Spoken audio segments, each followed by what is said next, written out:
So here are some real self-care tips that you need to start applying now. Because a lot of the times when we think about self-care or when I see something related to self-care online or on Instagram, a lot of the times it has to do with taking care of your body or your hair and treating yourself in a way and giving in to your cravings and eating chocolate and takeout and all that stuff. And while that is the best, of course, and it's also kind of important that you do that every now and then, I want to talk about actual self-care. So self-care that is good for us, that maybe doesn't feel really good for us in the short term, but is actually really good for us in the long term. So let's discuss some of these actual self-care tips. And the first one is that we have to start saying no. Saying no can be really liberating, but it can also be really scary in the beginning. And I think a lot of the people, including me, think that you have to be like flexible and spontaneous all of the time. While this is a positive trait, saying yes to everything isn't the best sign.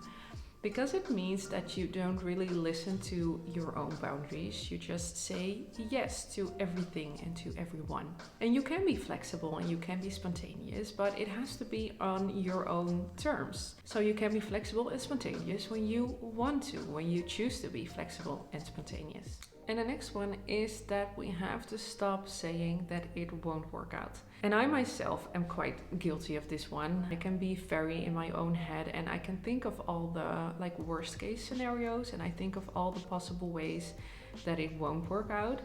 But there's a lot of negative energy that I could also spend on thinking that it will work out. Yeah, and using that energy and the time on the things that I do want and focus on, the direction that I want to go, instead of focusing on the point that you don't want to go. I think this is a really important thing in that we're most of the times holding ourselves back. It's important to silence that voice in our head that's saying that we can't do it, that it won't work out, that it won't happen, and instead start putting all that energy and all that focus on why it will happen and why it will work out and why we are capable of doing the thing that we want to do. And number 3 is that we have to start saying or telling people if they've hurt us. It's difficult and it's hard and it feels vulnerable, but I also think it's really important in the part that we have to stand up for ourselves, and maybe sometimes other people don't notice that they've hurt you. Sometimes people do it on purpose and then we of course have to tell them, but it's more for, I think, the part that we stand up for ourselves and that we tell them like, you hurt me in that way. It doesn't really fly with me, or if we want to continue this relationship, then this is the way that I think it's important that you treat me and that I treat you. And I think it's a really cool thing also when you can express that and have just a really adult conversation about it. And of course we never know how the other person will respond. Some people also respond in a very adult way. That's really cool, and then you can just it will actually grow your relationship instead of hurting it, I think. Maybe sometimes people will get offended by it, but I think those are the relationships that aren't that great to begin with. I think it's a good thing that we start expressing that more, and I think it sounds so obvious, like saying to someone that they've hurt you, but I also noticed in the past that a lot of the times I just let it go and I thought, okay, it's not that bad, or it's too long ago and let's forget about it. But then after a while I noticed that I wished I would have said something, because it still kind of bugged me somewhere that I didn't stand up for myself.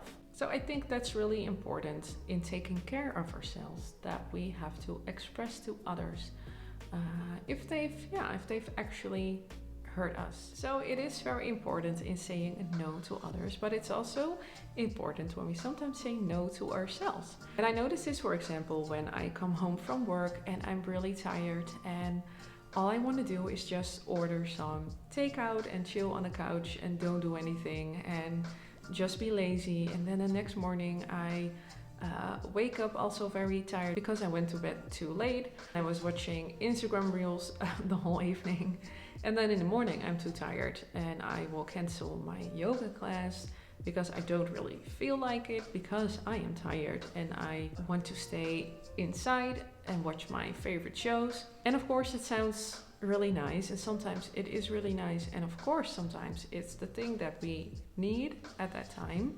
But when we look at the difference between the short term and the long term things that are good for us, but I think this example is that it is something that is good for me in the short term. So in that moment, it feels good. It feels good to stay inside. It feels good to order some food. But I also know that in the long term, it isn't the best for me. So sometimes we also have to say no to ourselves if we try to kind of trick ourselves in saying like, oh, you're so tired, you deserve this, you deserve staying home, you deserve eating takeout, you deserve canceling your workout because you just feel like it. And I think that's kind of a dangerous mindset, because then we will give into every kind of impulse or thing that we feel like it in the moment. We forget what is good for us in the long term. I think it also will bring us further apart from the things we want, our long-term goals. Sometimes saying no to ourselves is actually caring for ourselves, saying no, we're not going to eat takeout, we're going to eat our greens and we're going to go to bed early. So saying no to ourselves is actually taking care of ourselves. So, and this one is something that is also so important and so difficult, in that we have to stop caring what other people think of us so much.